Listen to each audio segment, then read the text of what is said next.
সকাল বন্ধুরা, কেমন আছেন? আজকে সকালে নাস্তায় ছিল হলো গাজরের হালুয়া, বুটের হালুয়া, আর হলো ডিম, আর হলো চাপড়ি দিয়ে খাওয়া। বিসমিল্লাহ। প্রথমে আমি হালুয়া দেখাবো, বুটের হালুয়া।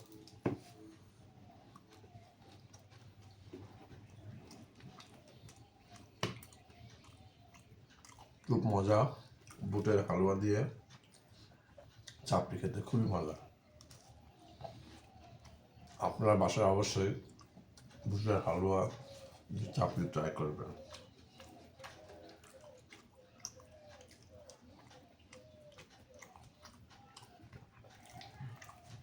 খুব মজা।